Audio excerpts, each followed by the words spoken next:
So I'm going to test the motor on this before I replace the switch, to make sure everything's fine and it's worth spending money on. So I don't exactly know where to test, but we'll try it. I was going to put it on ohms.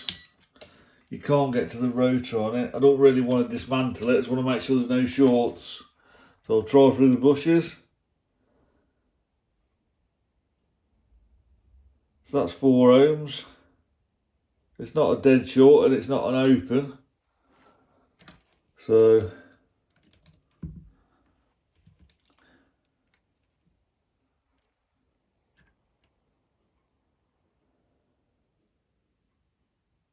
one ohm.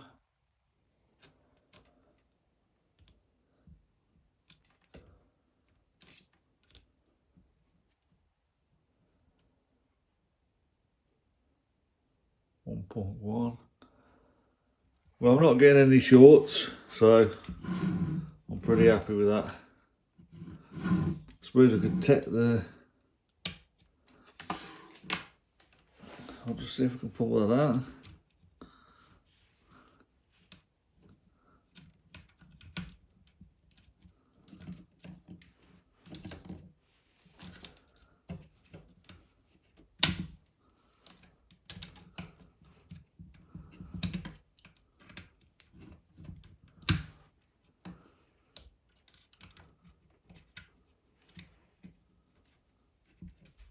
See if I can pull the brush out and get to the rotor that way, but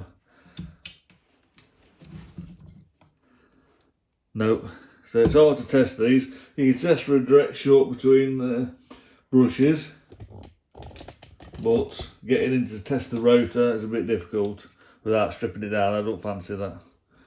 Brushes look okay, probably about half worn. So I'll ask him if he wants to replace them at the same time.